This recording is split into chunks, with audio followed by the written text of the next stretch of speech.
New economic policy से रोजगार निर्माण नहीं हो रहे हैं, जो हो रहे हैं वो खत्म हो रहा है, और कुछ सोफिस्टिकेटेड रोजगार जो है सॉफ्टवेयर वाले डेवलप हो रहे हैं, उसमें हमारे लोग नहीं हैं। परिणामता हमारे लोगों को रोजगार मिलना बंद हो गया, बेरोजगारों की संख्या बढ़ गई। बेरोजगारों की संख्या बढ़ने की वजह से एक नई सामाजिक समस्या पैदा होने वाली है, हो रही है। जिनके घरों में लड़कियां शादी योग्य हो गई, उन लड़कियों की शादी उन लड़कों के साथ कैसे लगाई जाए जो बेरोजगार है। माँ बाप की समस्या, बेरोजगार लड़कों के साथ लड़कियों की शादी लगाई जाए तो कैसे लगाई जाए। शादी नहीं करते तो संकट है, करते हैं तो संकट है। एक नई सामाजिक समस्या पैदा हो रही।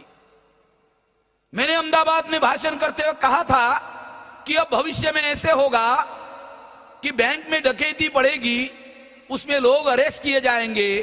अरेस्ट लोगों में 15 graduate, 10 post graduate, 10 graduate engineer, इतने लोगों को 25 लाख रुपए पर डाका डालने के लिए बैंक में पकड़ा गया। ऐसी खबर भविष्य में आपको पढ़ने को मिलेगी।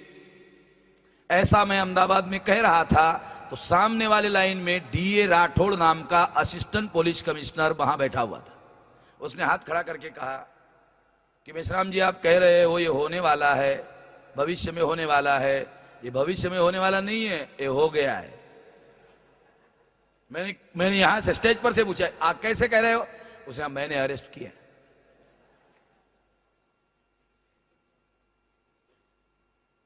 और उसमें सारे के सारे schedule caste, schedule tribe, backward classes के, माइनॉरिटी के लोग हैं, पढ़े लिखे लोग हैं। ये होगा।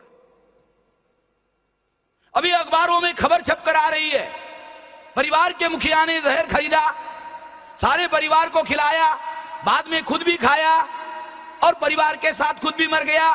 नीचे खबर में एक लाइन लिखी है, छानबीन चल रही है। ऐसा क्यों हुआ? काहे के लिए छानबीन करते हो भाई? उसके चूल्हे के पास जाओ, उसका टीन टप्पर देखो, उसमें आटा है, गेहूं है, चावल है, नहीं है, भूखमरी से मर गया। रोजगार नहीं है, रोजगार वो करना चाहता है, रोजगार करके अपने परिवार को पालना चाहता है, रोजगार है नहीं, परिवार का पालन पोषण नहीं कर सकता। परिवार पर बुरा प्रसंग आएगा, इसके पहले ही वो परिवार को मार देता है, खुद भी मर जाता है। आजू बाजू वाले जो हमारे लोग हैं वो क्या सोचते? वो क्या सोचते? वो सोचते हैं उसके नसीब में ही लिखा होगा। हमारे जो लोग हैं वो क्या सोचते हैं? अरे उसके नसीब में लिखा होगा। ये तो ब्रह्मा का लिखा हुआ है ना, ये कोई टाल थोड़ी सकता है। हमारे जो लोग हैं वो कहते हैं ये तो ब्रह्मा का लिखा हुआ है। अरे ये तो जन्म के पहले से ही लिख कर आता है भाई, ये कोई टाल नहीं सकता। साला हमारे सर में क्यों लिख कर आता है? ये ब्रह्मा का लिखा हुआ नहीं है, ये ब्राह्मण का लिखा हुआ है। कैसे? जब जवाहरलाल नेहरू प्रधानमंत्री बना था, 3750 करोड़ रुपए का बजट था 5 साल का। 1 साल का नहीं, 5 साल का। आजादी के लिए जंग लड़ा, बजट कितना? 3750 करोड़ रुपए का 5 साल का। रेवेन्यू 70% कहां से आता था? गांव से आता था, देहात के खेती से आता था। ये जो जिलाधिकारी होता था, इसको अंग्रेजी में कहते हैं कलेक्टर। आपने सुना होगा, जिलाधिकारी को कहते हैं कलेक्टर। अरे क्या कलेक्ट करता? रेवेन्यू कलेक्ट करता। ये जो कलेक्टर होता था, रेवेन्यू कलेक्ट करता। कहां से आता? खेती पर से जो टैक्स आता था, 70% टैक्स आता था। बजट था नेहरू का 3750 करोड़ का 5 साल का। सोनिया गांधी ने कोई लड़ाई लड़ी देश के लिए? कोई काम धंधा किया? बहू है, नेहरू घराने की बहू, उसका बजट कितना? 5,00,000 करोड़ का। 5,00,000 करोड़ का बजट 5 साल का नहीं, 1 साल का। अगर वो चाहे तो आपकी गरीबी 5 साल में खत्म कर सकते हैं। अगर ब्राह्मण चाहे तो आपकी गरीबी 5 साल में खत्म कर सकते हैं। वो अगर खत्म नहीं करते हैं तो बजट एलोकेट नहीं करते हैं, अगर बजट एलोकेट नहीं करते हैं तो आपकी गरीबी बढ़ती है, आपकी भूखमरी बढ़ती है और भूखमरी से आप लोग मर जाते हो। ये ब्रह्मा का लिखा हुआ नहीं है। जो ब्राह्मण आपको बजट एलोकेट नहीं करता है उस ब्राह्मण का लिखा हुआ है, ये ब्रह्मा का लिखा हुआ नहीं है। हमारे लोग क्या सोचते हैं, मेश्राम जी आप बजट के बारे में बोल रहे हो, अरे पहले ही हमको बहुत टेंशन है भाई, आप क्या टेंशन करते रहते हो, हमको टेंशन बढ़ाते रहते हो। अगर आप टेंशन लेना नहीं चाहते हो तो आपका दुश्मन आपको टेंशन देने वाला ही है, वो आपको छोड़ने वाला नहीं है। आप लेना चाहो तो ले सकते हो, ना लेना चाहो तो भी आपको टेंशन होने वाला है। जब आप पैदा हो गए तो धरती पर तो बोझ हो ही गया ना, तो आपको छोड़ने वाले तो नहीं है वो लोग।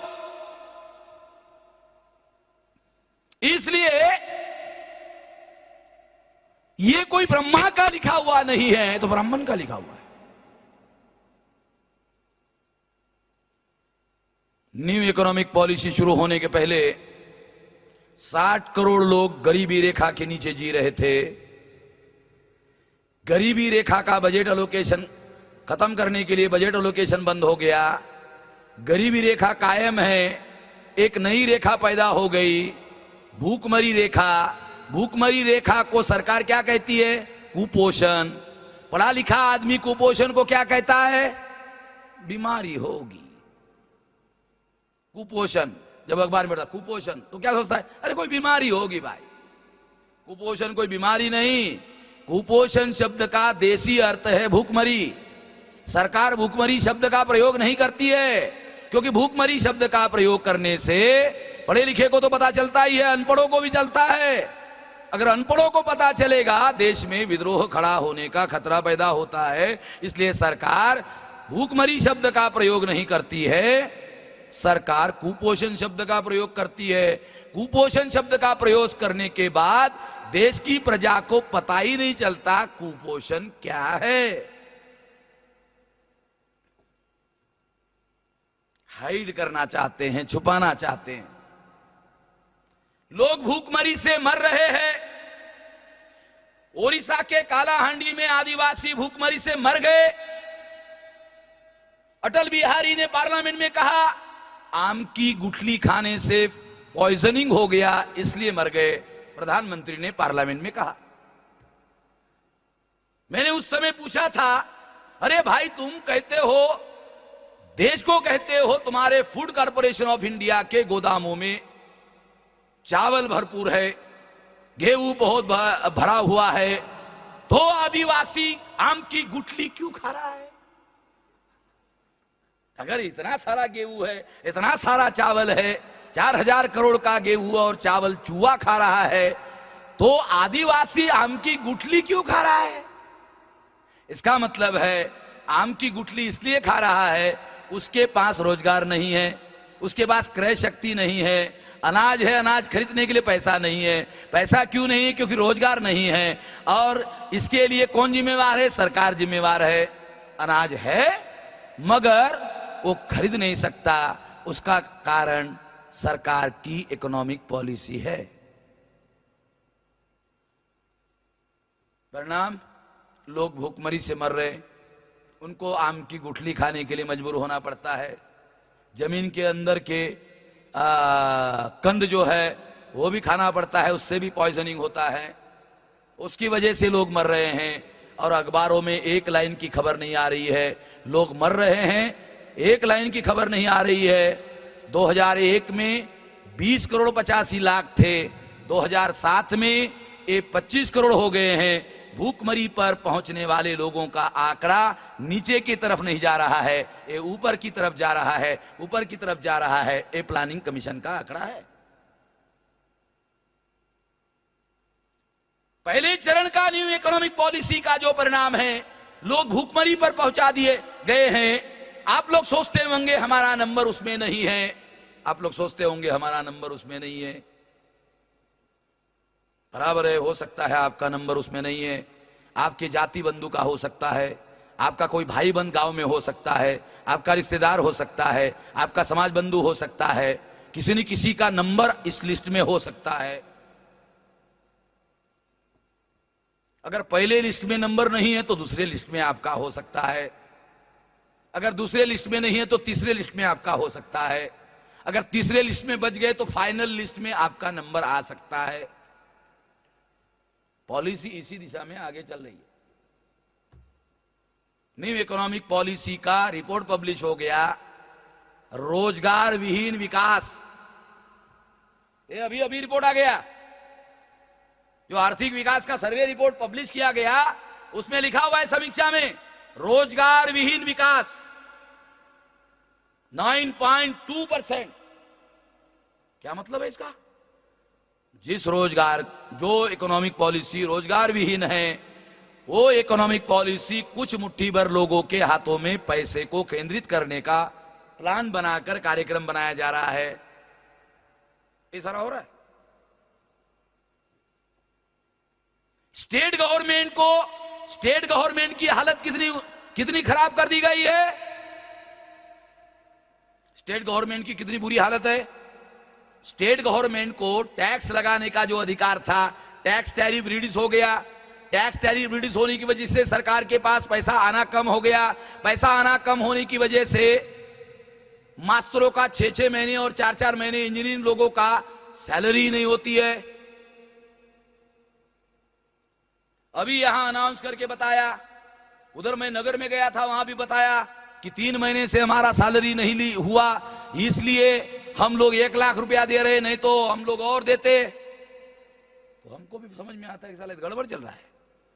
महाराष्ट्र रिचेस्ट स्टेट है, अगर रिचेस्ट स्टेट की यह हालत है तो भारत के दूसरे जो छोटे स्टेट है और जिनकी इकोनॉमिक पॉलिसी बहुत कमजोर है, उनकी हालत क्या होगी? आप अंदाजा लगाओ, उससे अंदाजा आप लगा सकते हो। और ये पॉलिसी इतनी नीचे जा रही है, स्टेट गवर्नमेंट की आर्थिक हालत खराब हो रही है। ऐसे स्थिति में उस राज्य का मुख्यमंत्री इसका विरोध करने के लिए सामने नहीं आ रहा है। कारण, ये सारे मुख्यमंत्री रीढ़ विहीन हैं। यानी इनकी ये जो पाइन लेस है, होता ना कि पाइन होता ना पीछे, रीढ़ की हड्डी, ये इनको रीढ़ की हड्डी नहीं है।